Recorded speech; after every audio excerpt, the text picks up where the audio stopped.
she's falling. She's saying no, but She's mad, but she still can't even stand. She's so wobbly. Zhang Weili is furious. She's upset. But 100%. Only a few more weeks until we know if we could change our intro song. Because if Rose does not do it, you gotta go. But welcome in, everyone, to a brand new edition of Axe Kick Picks, episode 179. Today is Friday, May 30th, 2025. Kid, before we were about to start, I was looking back there. I was like, I thought it was the 10-time champ. It's actually 9-time champ, the Ohio State University. How you doing?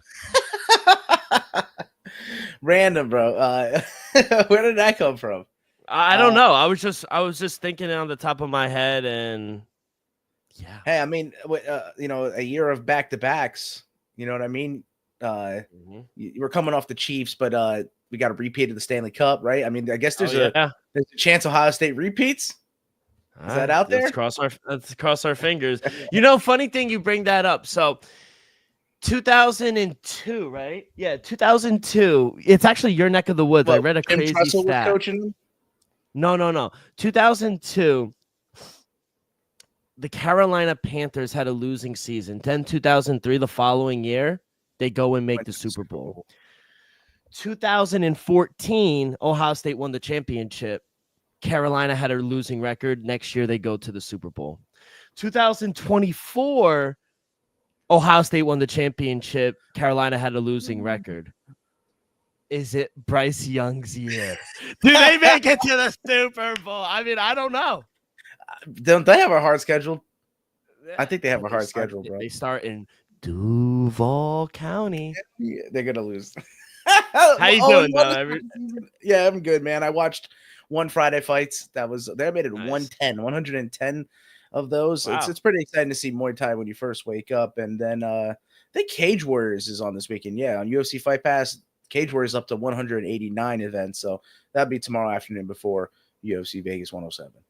I love it. Yeah, we had kind of a shit show here on the weigh-in, so we'll talk about that a little bit for UFC 107 at the Grand Luxury Apex in lovely Las Vegas. We also got Caleb Plant fighting. We got some boxing picks as well to talk about, and Joey will send us off with Risen in Seoul, Korea. But usually we do start with recapping, since the only thing really to recap, Moses Otama. I mean, that man is unstoppable. He's the future of the heavyweight division. I mean, he is now the WBO's number one ranked heavyweight contender. He won in the second round. He is flawless, man. Did you catch the fight? Yeah, bro. Yeah, man. I mean, everything he touches, bro, they pretty much go out. You know, he's got good technique. He's fast as hell.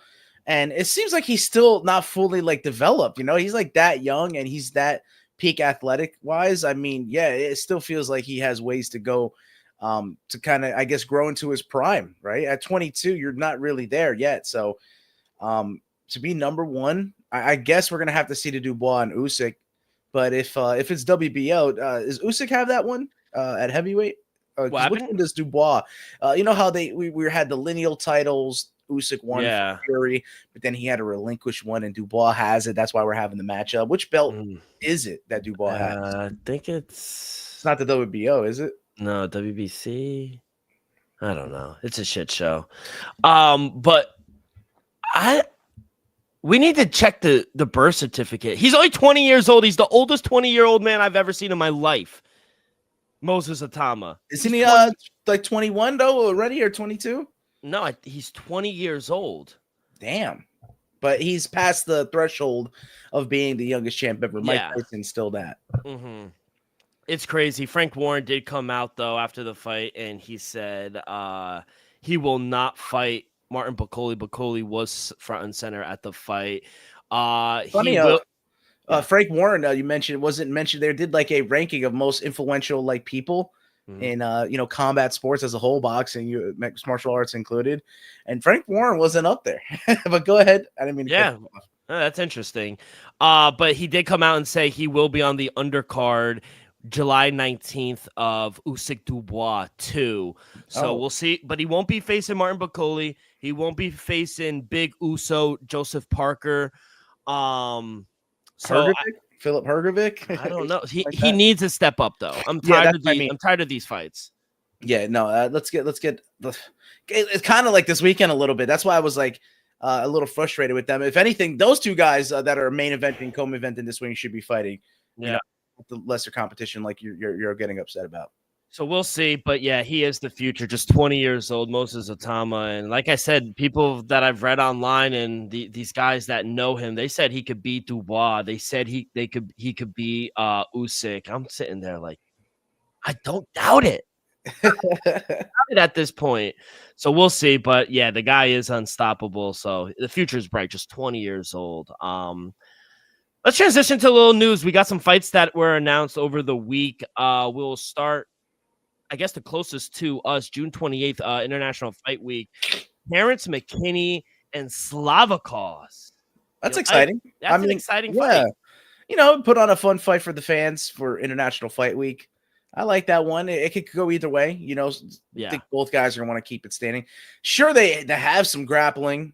T-Rex could, kind of choke you out, but I think these are kind of fan favorites, and they're going to go out there and put on a show. One's going out in their shield. I feel one is going to go out. Yeah, that's this ain't going to the judges, I don't think. We got 3 fights added to July 12th. UFC Nashville. Jake Matthews, Chidi and Njokuanu. That's a good fight. Yeah. Max Payne Griffin versus Chris Curtis.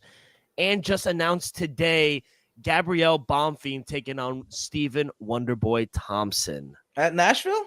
At Nashville. Man, I mean, not too far of a hike from South Carolina at Upstate Karate for him. So you might as well.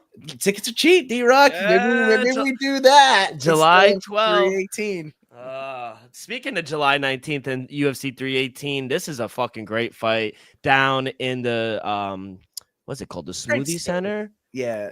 No, it's no, I know it's Louisiana. I'm saying no, that's where the Pelicans play. You said a Smoothie King Arena. The Smoothie King, thank you. Yeah. Daniel Zellhuber taking on Michael Johnson. Oh, MJ, really? Yeah. Great. Oh, I mean, he's such a legend, bro. Like taking these that's not an easy fight at all. So kudos to him, regardless of the outcome. Not an easy fight for Petr Yan. He is taking on Marcus McGee July 26th in Abu Dhabi. So the news was true a few weeks ago. I think the logistics may help Yan, right? Is either he's training in Thailand, right, or he's training in Russia. So he's already on the eastern hemisphere of the world. I'm sure Marcus McGee is going to have to travel from the States. So that might be the only disadvantage there. Physically, gas tank wise, I think he's a threat for Petr Yan. But technically Petr Yan's hard to be matched with. So we'll see what's going to happen out of that one. I'm excited. That's a great match. Is that a big step up for Marcus McGee? Massive step up for Marcus McGee, but he's like, we're seeing a lot of these, late appearing kind of late blooming prospects, right? So later in their careers, probably towards the twilight of their primes, are now prospects. We argue with Nathan Wood all the time. He should change his nickname, but you come in here a little bit older age as a, unranked guy, it's going to be a step up in competition, no matter where. If you're trying to get a number next to your name, that's what it's going to have to take. So, who do you favor in that fight? I think I do favor Petr Yan being in that situation. It's going to be a 5-round. Is it a co-main, right, or a main event? It doesn't say, but where is it again? It's Abu Dhabi. Yeah. And during the summer or in October? No, not that far down the line. No, it's July 26th. That's got to be a co-main at least. So it may not be a full 5 rounds, but so I have odds for you. Can you guess? The main event is Robert Whittaker RDR. Let's go Petr Yan getting the edge, minus 150. Petr Yan minus 325. Marcus McGee plus 250. My God, they're totally discounting Marcus McGee. Be careful with that. Seriously. You think so? Yeah, absolutely. He's a threat, man. It's a fight, all it can take is one shot, right? Yeah. Any given night, any given Sunday, if you would, a fighter could shock the world. So I wouldn't be surprised if Marcus McGee does that. A lot of people were riding Petr Yan. He's a massive fan favorite there. He can burn a lot of parlays. That's what I see, a trap fight. If Petr Yan does win this fight, do you think he gets a title shot? Because he's going to beat the number 13th ranked Marcus McGee. Now, Marcus McGee, he has a lot to gain from this, but does Petr Yan have a lot to gain? That's my question. For holding it down, right?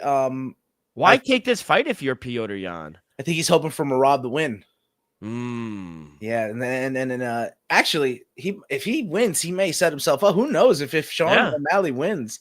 UFC may not give Merab a rematch for 15 fights. and you never know what the UFC promises. It'll be like, hey, you take this fight against Marcus McGee, you win, you get the next shot. Yeah, and it could be regardless. But I do think it may be pause if Sean wins, that they run the rematch and then Jan has to wait. That's what I mean. So it's more likely that if Merab defends, then who's really next? We saw how it went down the first time, but we see a rejuvenated Peter Yan here, so we can get a different result. It's funny that you bring up the main event next week in Newark, and I was thinking hypothetically, because it is a fight. I think Merab will win, but if Suga does catch him and knocks him out, he needs to. I think that's his path. Yeah, I do think he needs to as well. But I'm saying if he does wind up winning, I was thinking to myself all week, does the UFC give him a rematch? That you gotta run the trilogy, right? I would think, but you would he deserves it. But knowing him and knowing the UFC, they did his boy Aljo dirty before. They did my boy Bilal wrong. They did Bilal dirty. Oh, they're gonna do Merab dirty. But you know what? He shuts up all the naysayers. Control what you could control. That's right. That's the name of the game. All right. And then what else do we got? Oh, we got a UFC main event at the Apex. UFC Vegas 109. August 9th, 5-round middleweight main event. Roman Dolidze taking on Anthony fucking Hernandez. Man, so this summer stretch is going to be traveling all over. That's good. Yep. We only have one Apex event between now and then, like you said, August. That's great. So I like it. I like that fight. I think it's good. And yeah, sprinkle in the Apex events. Let's not make it the mainstay. Oh, I love the fucking Apex. No, I do. But I think, like I said, we talked about the economy of the fight game and how we can get, a lot of fans clamoring to have fights in their hometown. Let's keep that ball rolling. So this week they're in Vegas at the Apex. Next week they're in our backyard, the Prudential Center, The Rock, New Jersey. City. Then they go to Atlanta, Georgia for Usman Buckley. Yep. Then they go to Baku for I like that card. That card's and stacked. Jamal Hill. Yep. Then they're at the T-Mobile Arena for International Fight Week. That's June 28th. Then they take a week off. It's July 4th weekend. Then they're on the road by Joey, Nashville, Tennessee, July 13th. Then the following week, they're down by the Bayou, Poirier, Holloway 3. Then the following week, they're in Abu Dhabi, July 26th. Okay. And then August 3rd, they are back at the Apex with Amir Albazi and Taisura Taira. A fight we've been calling for. And then the following week, we're in the United Center, Chicago, Illinois, DDP versus Hamzat Chimaev. So I'm telling, and then we have a fight night in Shanghai, August 23rd, and then September 13th we're in Guadalajara, which it might be moved, by the way. I heard that it might be in the States, right? Yeah, they might move it to not Nashville. Fuck, Nashville's on my head now. Las Vegas. That makes sense, right? I don't think there's really the stadium's not ready. They've closed all the events to September 4th, and it's the following week. Arizona could host a good Noche, if they did a Phoenix kind of thing, or maybe somewhere in Texas, even if it wasn't in LA. You know what I mean? I don't know. I think logistics, they already did Noche last year in Vegas. It was easy for them. That's why they wanted to get it in Guadalajara, get the Mexican audience. But what are your thoughts on Joe Pyfer's comments about Mexico and the elevation and it's hard for fighters with obviously not drinking the water and the food not acclimating well to the stomachs. Hey, you got to fight in Colorado, so that's your next fight. You don't like Mexico City? We're gonna put you at elevation in Colorado. Oh, they actually did them. They helped them out. They said, "Oh, you don't want to go to Mexico? Here you go an hour and a half up 95, the Turnpike. You'll go in Jersey." He's fighting Kelvin Gastelum here now. Yep. Sea level sort of, but exactly. Yeah, I mean, I guess everyone's entitled to their opinion. It was rather crazy, but yeah, that's what I would do. I'd be like, hey, here's a favor, fight at a mile high. And then 3/19, August 16th at the United Center, Tim Elliott versus Kai Asakura. Do you like that fight for Kai? That's exciting. Tim Elliott's a dog, right? So He always brings it. he always brings it, man.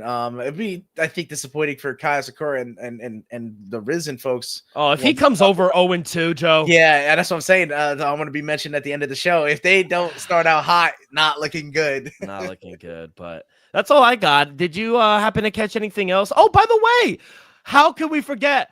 Tough. Did you watch it? No, I did not. Me either. I was. Bro, I like the yellow jersey. Yeah, I think I sent the tweet out. I said something about like, yo, yeah, I did not watch the Ultimate Fighter. You know what I mean? So I mean, damn, like I didn't really hear of it. Like I don't know what's No, changed. I heard about it. I don't know what's changed though. Like it's not a big deal anymore. Like we don't care about it as fans. Like, you know, that was everything for us. Like pre 20th season, like from seasons 1 through 20. You know, the Ultimate Fighter was everything. We'd have some studs come into the, you know, the ranks, but I don't know. It seems a lot of the times we're getting these fighters get in and they're getting absolutely housed by some of the, you know, veterans at the regional scene just making their debut. So, yeah, I don't know what it is. Could be a combination of the whole thing. Yeah, very unfortunate. I love the jerseys. I was a fan when it was Connor and Michael. Was it Chael Sonnen in DC? Yeah, Chael Sonnen in DC. See, there's not much bad blood there, though. They can make it entertaining. And fun. No, but you know what they did? The good guy, bad guy pod. And it was like that. Yeah. It's whack. I think that's, I think I think what made it good, right, is there's like bad blood between the coaches, right? And then it gets bad blood between the teams. You know, it's like kind of just, it bleeds its way throughout the whole Ultimate Fighting season. So I haven't seen that in a while. I feel like last time I seen it was when they did the live. Remember they did the live airing? That also makes you want to, like they were doing the episodes live. So like on Tuesday, everything you saw was that night, you know? So maybe if they go back to something like that, you know, I think maybe we can get excited about it again. Yeah, we will see. Should be very interesting. Are you going to watch it moving forward? Because I am not. I'll have to tune in for an episode here or there, see what's going on. See. You know, we're probably going to have those finalists compete on a card probably towards the end of the year. When is it over? You know, it airs like late July, early August. So whatever card you mentioned and that August card is probably going to feature 2 finalists, whatever weight classes they're at, going to be there. So that will be live, seeing that fight and the winners of the Ultimate Fighter. All right, that's all I got over for the weekend, kid. Before we get to our picks for UFC Vegas 107, Maycee Barber and Aaron Cold-Blooded Blanchfield. Quick word from our sponsor. We are brought to you each and every episode by Viva Tequila Seltzer, the most refreshing hard seltzer on the market, hands down. There's no wonder why Viva was voted #1 hard seltzer in the world by San Francisco World Spirit Competition. With only 88 calories, 0 carbs, 0 sugar, and a light 4.5 ABV. Viva is the perfect drink for your post-game celebration, as it was created with that active lifestyle in mind. We flavor tequila seltzer because flavor is the spice of life, and we like our drinks. So just a kick, just like how we like our lives, whether it's Huckleberry playing around a golf with the boys, or in elderberry watching Maycee Barber beat Aaron Blanchfield. It doesn't matter. Our favorites pair perfectly with that Artisanal Blanco tequila for that subtle but refreshing drink. Our belief here at Axe Kick Picks and at Viva is to live long, live well, and live it up. Joe, real quick, some notes. Like I said, what the hell went down, man? With all these weight missing, complete shit show. I mean, the Trevin Giles and Gustafsson fight off.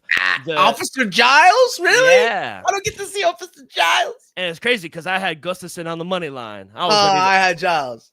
See, we're going at it. Vieira Chazan, that shit's moved to featherweight 145. Who missed the weight? I think it was Chazan. And then Nascimento, he missed weight, Allen, by 1.5 pounds, and Maycee Barber missed weight by 0.5. I thought it was 1.5 pounds. Oh, you can make it 226. Yeah, that's right. Yeah, it was 126.5. She missed weight by 0.5. So we will see. But you told me before, fights on all the fights, huh? For you? Yeah, I gotta touch them all. You know what I'm saying? I might enjoy also a coconut or a limoncello or a jalapeno. All those new flavors boys at Viva got going. So let's talk about the first fight of UFC Vegas 107 and this women's strawweight matchup. I got here Ryan Dos Santos, she's a favorite, minus 250, and it's probably due to like some of the performances we've seen or at least are dealing at plus 230. I don't see much of a shot for her here. She makes some bad mistakes inside the octagon. I haven't seen much improvement there in the IQ fact. So I think the losses are a little inflated. She's fought some tough competition, but she became champion, I think, over Shuto down in Brazil. So she has a submission game. She could win her fights, by the judges. So I think the TKO is off the table. So I'm going to take a shot here. I feel like Rayo Dos Santos could get her to the ground. Like I said, with the mistakes that Arleen's known to make, she could slip up and leave herself susceptible, leave her neck out there, and possibly get caught in submission. So I'm going to take that minus 250 and get you some plus money value for the favorite. Give me Dos Santos via submission at plus 500. I'm going to get you some plus odds, get you some cooking, because right here for her decision, it's like, it's minus 110. I think I saw, maybe even more favorited than that. Might be being generous, but I like taking a little shot here early. The women's fight, D-Rock and I have been hot. I guess we know chick. So let's take the plus 500 shot at Dos Santos via submission. I love it. I got this next fight that I've been, following closely since Miguel Medeiros called out, and we have a last minute replacement by the name of Michael Aswell. Being counted out here at plus 310, and it's because Balaji Oki's look great. I think came through the Dana White Contender Series is one of my guys I made some money on, but I think that the factor here with Balaji Oki is trying to find a way to play him at minus 360. There's not much value. I think the plays on the last minute replacement. I know you think, it would favor Balaji Oki, the power he throws his strikes at. He does have volume as well, but I feel like that actually bites him in the end. I feel like I've seen him fade a little bit in the later rounds. Even as the first round continued, you see in the later parts, he kind of expends all that energy, and he's kind of gassed. So he could easily win it with an explosive shot and get Michael Aswell out of there, but you see Michael Aswell take his time plenty of times before. I'm going to try to make some good money here. Take him on the dog price at plus 310. Let's make you some money early. I got that plus 500 on the submission with the girls, and going to take a dog here on the last minute replacement. Let's fucking go. All right. So we have that fight off. I was taking Officer Giles, and D-Rock was taking Gustafsson there. Any relation to Alexander? I don't think he's related. No, what I've learned, I listened to an interview with a Sweden hockey player. Right? No. What? No, go. No, Gustafsson is actually just a very common Swedish name. Okay. Yeah. Like when I came to the South, Gore, for example, or Rodriguez. There you go. Or Rockford, the Rockford Files. No, you got definitely not my last name. But let's go to the lightweight division here, and it's the Monkey God. He's back. Jordan Levitt favored against old school guy Kurt Hollabaugh. We got Levitt minus 190. Yeah, tough winner. 840 winning tough. Is that the oldest to ever win it? I think that has to be a record. Yeah, it has to be a record. So record owning Kurt Hollabaugh is a dog at plus 185. I do think that was a Super Bowl for him, man. I've seen some regression. I think the age is catching up to him. Jordan Levitt should win this fight. I'm going to just take him straight up on the money line, man. I think his jiu-jitsu is better. Kurt Hollabaugh is competent. He's a tough guy. He's seen a lot. I just think he's going to be outmatched in this one. So I'm going to take Jordan Levitt on the money line because, I don't know, a weird TKO could happen if he back mounts, Yeah. He's known to do that with the grappling or find a submission, but he could also win on the judges' scorecard. I think it's going to take a lot for Kurt Hollabaugh to win here. I pray for those who are going to take him, try to get that dog price out of him. But I don't know why. I'm worried in this spot. I'm going to go with the favorite. I'm going to take the Monkey God. Yeah, I hear you. The next fight that you had mentioned where it was Alan Nascimento missing weight, right? Yes. It's no longer a flyweight matchup, but these guys I feel like are really talented for 125 pounds. Nascimento has been off the scene, and maybe that's why, though he's probably continuing training. You got to stay active to, I think, be used to have your body get used to that weight cut consistently. After every 6 or 8 months, you have another fight, you got to do it all again. Your body's got to be acclimated to that. I don't think that's what Nascimento's doing at the moment. So it's his first time back in quite a while. But the odds makers are favoring him. He's minus 145.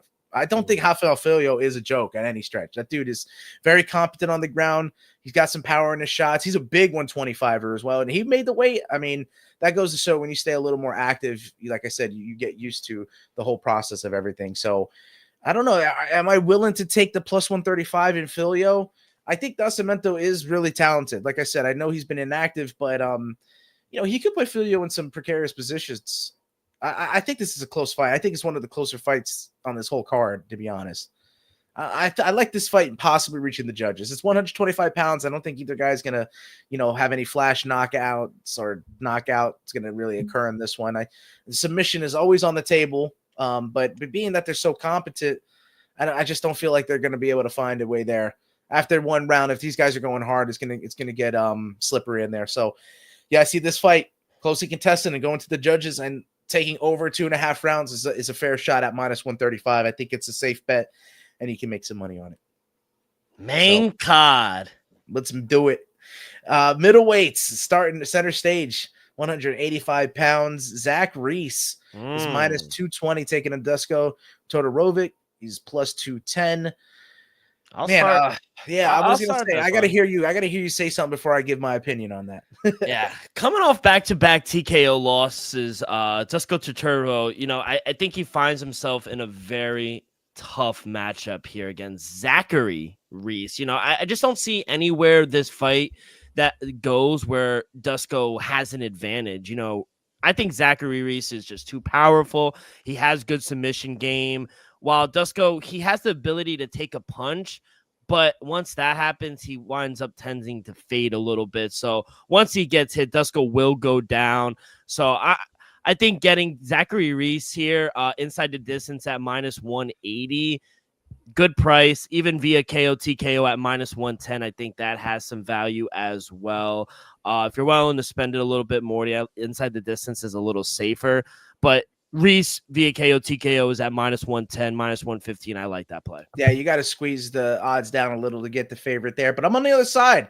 I feel like these are two guys that it could go either way here, D-Rock. I feel like both guys are really good at being the hammer and not the nail. When it comes to defensive strategies or getting hit with a couple of shots, I feel like they do unfortunately fold under pressure. So the best man win in this, but I'm going to take Todorovic straight up on the money line at plus 210. Look at Zach Reese's holes in his last matchup and also what happened with Cody Brundage. Slammed, ground and pound finish. Bekoev, who we just saw recently get destroyed in his last outing, slam, ground and pound finish. Dusko Todorovic, he does that. He does ground and pound finishes, and they're pretty lethal when he gets there. But he himself, he gets hit hard. He pretty much lets you keep getting in there, finishing the job. So, yeah, I think it can go either way. So I appreciate your pick, taking the prop bet to get him done inside the distance, because it could easily happen. But I'm going the opposite and taking the money line bet on Dusko plus 210. And this next matchup is now no longer a 135-pound matchup. Am I seeing that right? Yeah, it is. A catchweight. Moved it to 145. So women's featherweight? Yep. Okay, I mean, dude, does that weight class even exist? There's no champion. Yeah, there's no champion, so no. But, oh, interesting. But good for them. Hey, Caitlin Vieira is, I guess, putting her number on the line, right? Macy Chiasson. Yeah. Is the one who missed weight, I think you said. Mm-hmm. Vieira's on the dog, I'm seeing at plus 105. Has the odds swayed in anything? Macy minus 115. Yeah, that's what I got. Yep. Yeah, Caitlin Vieira. Some of them are even a pick 'em. I see on some books. So shop around. But yeah, minus 115, I see the best for Macy. She's bigger. She's 5'11" with a 72-inch reach. Vieira, I think, like 3 inches shorter, both height and reach. But she's filled out pretty well. I think in the grappling, she may give Chiasson some problems, but she doesn't finish fights often. I think that's her downside. Chiasson actually is pretty spread out evenly, whether she's gonna dominate and get to the judges or she's gonna finish it. But 2-fight finish streak for Chiasson, I gotta favor the high hand, right? I think it's playable minus 115. So which anyway you straight it on the money line, it's a safe bet. I feel like give me Macy Chiasson right there on the money line. Yeah, I think Vieira. She leans forward a little bit too much. She is aggressive, confrontational. Macy, she tends to focus on distance, I think. She needs space to unleash her striking. And, Vieira, she enters off a loss to the number 1 Kayla Harrison. So there's no shame in that whatsoever. So I think this is a great bounce back spot for her. She is a top woman in this division. Taking on Macy, who's number 5th in the division. You know, she likes to keep that jab on the outside, keep the fight standing.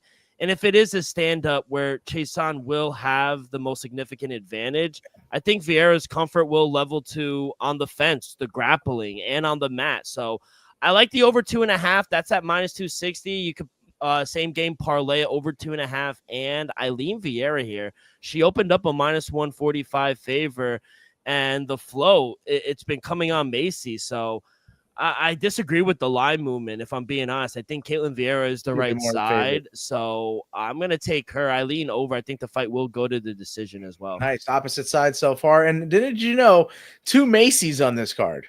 I love it. Let's go into an exciting fight next. I actually think this is going under the radar a little bit. Dustin Jacoby, you really calling that with Bruno Lopez? Yep. Hey, light heavyweight matchup, 205. No, actually the main event. okay. But no, I mean, this is going to be, I think it's going to be a stand-up battle. I don't really, I think that's a hole in Dustin Jacoby's game, is to be taken down and submitted. But if he's on the feet, look what he can do. He can just knock you out any moment, like he did Vitor Petrino's last outing. So, he's very intelligent on the feet. The Hanyak, I like him here. I just think the level of experience, both in mixed martial arts and kickboxing, is going to pay dividends against Bruno Lopez.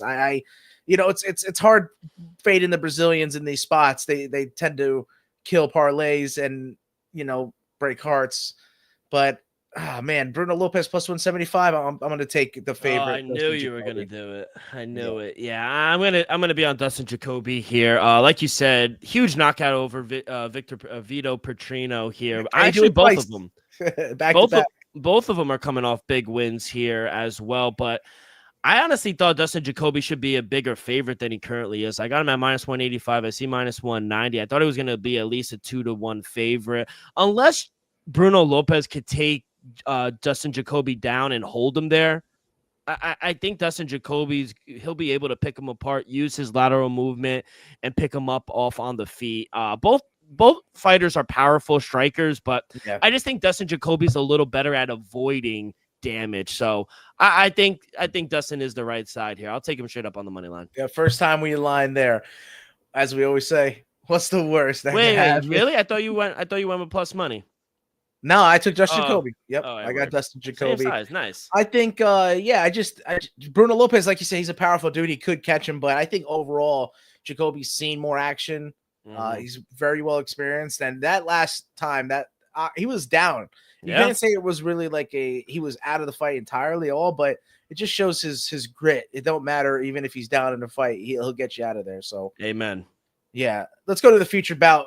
Another last minute replacement. No issue with the weight here though. Both guys made it, right? Yep. 170 pounds welterweight matchup. Ramiz Brahimaj, right? Brahimaj, right? Can I buy a vowel? Dude, he shocked a lot of people last time out, right? Didn't he? What, he knocked out Mickey Gall? Am I wrong? Mm-hmm. Or Mickey Gall was on his way out. Let's call a spade a spade. All right. Yeah.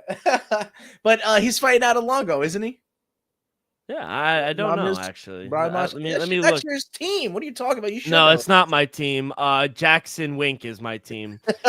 Yeah, Rose is bouncing camps. See this? Yeah. They call that something in Portuguese. What was I gonna say? Who said it the best? Was it John Madden or I reserve the right to change my mind? Yeah, Nick Cage doing a John Madden movie. That shit should be good. Legendary. Just like The Rock doing the Smashing Machine, legendary Mark Kerr. I don't know if you saw that. No, I didn't. But mixed martial arts. Look at the trailer. It's fantastic. Yeah. But yeah, Brahimaj is taking on Billy Ray Goff. Billy Ray Goff stepping on short notice. It's -340. Who was he taking on originally? And how the hell did it swing so far this way? Ramiz Baj was supposed to fight your boy Oban Elliott.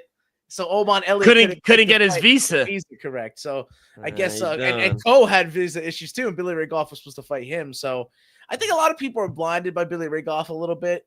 I feel like Brahimaj could catch him in a submission. He is really good on the mat, man. You can just take him straight up on the money and get plus 300 plus money. I think I'm going to do it. Wow. You asked me before if I was gonna do it there. I wasn't getting, fooled by fool's gold. But I think if it hits the mat, it could be his fight. Billy Ray, he's gonna have to wrestle hard and try to knock him out on the feet to win this one. And I think people see that, and that's why we're getting a lot of money on him stepping in. But I'm biased with my grapplers. I'm gonna take the dog and hunt it down. And I'll even incorporate him in a parlay. I got 2 parlays that I'm gonna cook up as I get to the co-main and main event. Let's get to that co-main event. Mateusz Gamrot, the gamer, is minus 150. Some Polish power getting mixed in here, taking on Ludovic, Mr. Highlight Klein, and he is at plus 140. Odds looking about right. This is what I last seen them. Some swaying happens as we get closer and closer to the fights. Have you seen anything, or am I kind of right? No, you're right. You have anything on the co-main event? I want to hear your opinion. No, I actually wanted to hear yours first, if you could go. Mateusz Gamrot's going to want to grapple. I know that's you know that. What I do here. Yeah, Ludovic Klein has showed his skill on the feet. I think he's super talented. I'm high on Ludovic Klein. I liked him since he came out of the Ultimate Fighter. I think he was one of the guys that I had the most potential. I think that he had future champ written on him. It's just about putting it together and passing the test of, Mateusz Gamrot is going to mean a lot here. So I've made a lot of money backing Ludovic Klein throughout the years. It's about 3-4 years now that he's been in the ranks of the UFC, and here's his time to shine and make a case for himself to be a challenger at 155. Oh, wow. Give me Mr. Highlight, Ludovic Klein at plus 140. I need a big upset here. I'm going to bet with my heart on this one. Let's see if it breaks. And you know what happens when you bet with your heart. Yeah. Yeah, Ludovic Klein, he's an aggressive, forward pressing striker. He does have power with his crosses, his hooks, his leg kicks he delivers. And, he has shown himself to, eat some punches as well. So his durability has been established as well. Mateusz Gamrot is the more pedigree, I think is the correct word, fighter, where, Klein, he's faced athletes outside of the top 15, where Gamrot's been sharpening his steel on athletes for the top 15 or better for the last couple years now. Now, I understand he's an awkward striker, and he uses his weaponry, like he has his arsenal of tools to, eventually get an opportunity to clinch, get his opponent, press him up against the cage, drop down to a deep double, and then kind of just transition that fight into the most uncomfortable position for his opponent. I just think Gamrot's wrestling is elite. It's backed up by just an untestimony will, unending cardio. Look what he did in 2 divisions in KSW. Look what he did in 2 divisions. And I just think he has a deep determination to keep climbing and to fight. So once this fight begins, I am interested to see how Ludovic Klein's takedown defense is, because Gamrot's going to attempt instantaneously, I think he's coming right out to. He's gonna come off right at the bat and see, all right, let's see if you could stop my wrestling. If he cannot transition this fight into a wrestling or grappling affair, and where it's a standing king, I don't know. I think maybe Ludovic Klein is live. Then he has to keep this fighting. Yeah. The big question: can he? Does he has the size? Does he have the experience? We will see. Those questions. I don't think he does. I think Gamrot's wrestling experience of level of competition, I think it's enough for me to take him. Minus 160, minus 163. I'm going to take Mateusz Gamrot. I am in a Polish town. Polish power, baby. Yeah, Polish power. So we've only lined up with one so far as we make it to the main event. And speaking of in your neck of the woods, Erin Blanchfield is a New Jersey product and literally the town over. My cousin grew up with her. So, I mean, roots right in with that flyweight division and a title challenger at that, because whoever wins out of this matchup, I think between Erin Blanchfield and Maycee Barber, I think is going to have a chance at the title, right? Not if Natalia Silva has anything to say. Minus 220 for Erin Blanchfield. Maycee Barber plus 310, and she missed weight. No. They're counting her out. 310? I mean, that's what I've seen. Yeah, no, updated odds, minus 250, Erin Blanchfield, plus 210 for Maycee. Okay, so way more money coming in on her, but still enough money on Blanchfield to keep her the favorite. Okay.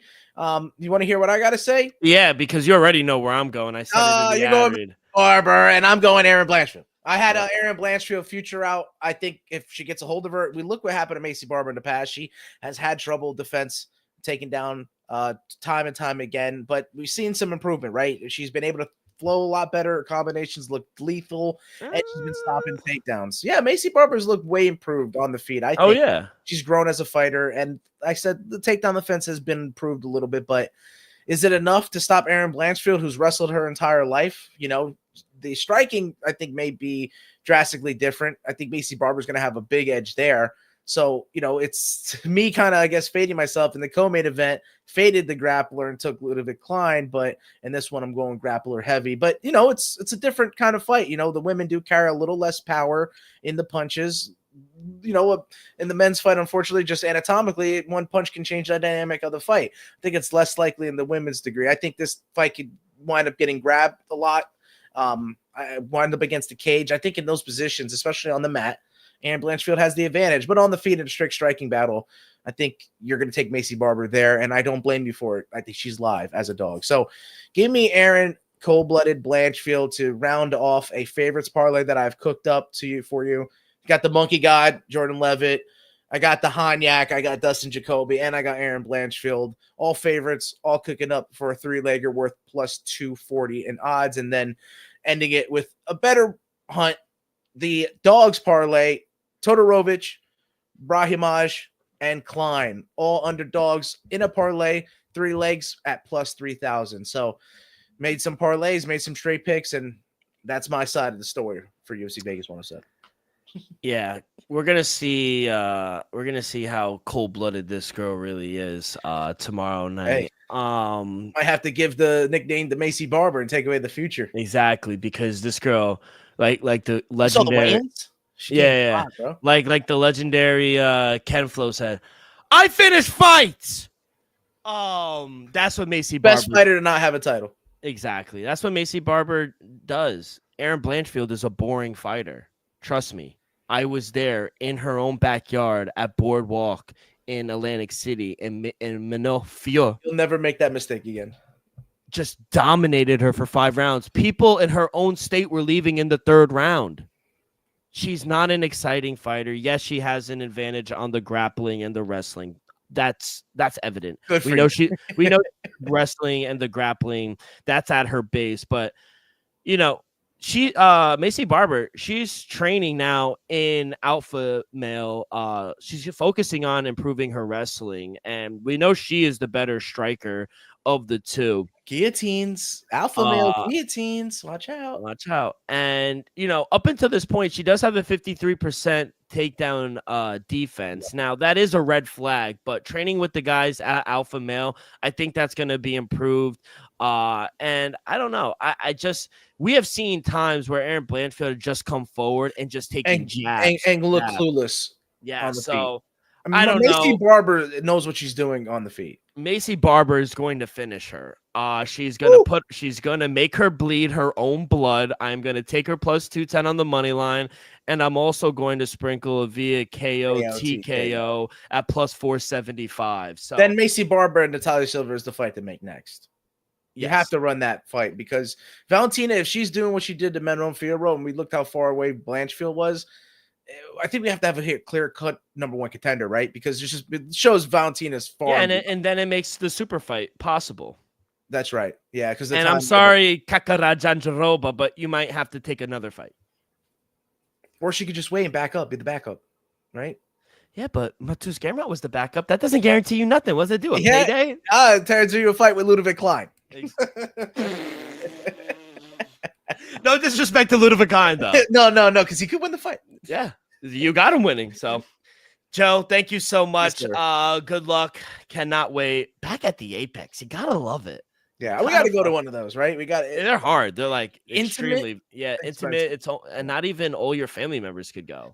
Do you have to leave after your fighter? I don't know. No, we can't even get Max Crosby in the arena. All right, let's go to the boxing.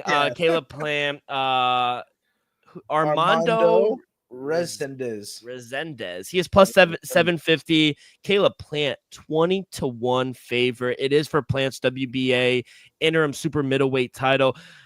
Me and Joey think he should be fighting Jermell Charlo here. That's what should happen. Those two guys should be fighting, being that favorited, being similar weight classes. They want to get it, but my thing is, it's just like the Times Square card.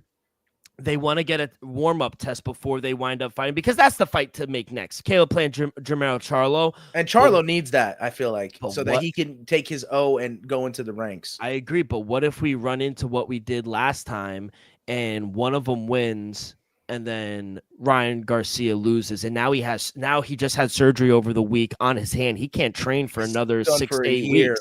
Possibly. But so that is my worry with these. One of them dropped the ball here, yeah, it might not allow that fight to happen, right? You're gonna have to look for another one. So what do you got here for Caleb Plant fight? Yeah, I think he's gonna outclass Resendiz. It's just about him probably hunting the knockout and not getting it. I think more value is in him winning in the decision, right? Winning on the judges' scorecards. Yeah. Whether it's probably going to be unanimous majority. I don't see him losing this. You know, that's the thing. Like they're massive favorites here, even for Jermell Charlo. I look at the opponents a little bit more. Resendiz has gone to distance a lot more, and he's got knocked out recently. I think Elijah Garcia was his most recent knockout loss, but Thomas Lamana has a lot more knockout losses on his record, so I feel it's more likely, with the power Charlo possesses, that's going to occur. So I got Plant in the main event winning on the judges scorecards at plus 200, so via decision there. And then I got Jermell Charlo knocking out Thomas Lamana in the co-main event. So Charlo via KTKO is plus 100. It was just even money. So I felt like these were safe bets and probably the more likely outcomes. Yeah, I think Caleb Plant cruises in this one.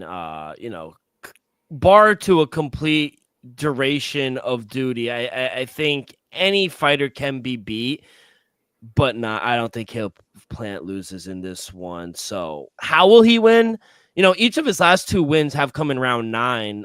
So I like him to win in round 7 through 9. You could get that at plus 260. So I think he winds up winning, and he puts a hurting on this guy. So how about for Charlo? You think he finished the job too? I didn't have a play in that one, but you have to imagine they both win, right? Yeah, but I took the finish in the co and then the decision in the main. I would say you go opposite. You go decision for Jermell. Yeah, Charlo. that's the decision for Charlo. All right. Have some fun in the boxing, and let's make you guys some money. And we'll end it with Rizin in South Korea. Middle of the night? Huh? Tonight. I think, we'll get the play out for you guys quick. But, if you tune into the pay-per-view, it should be on around 1 a.m. So, yeah, stay up for that one.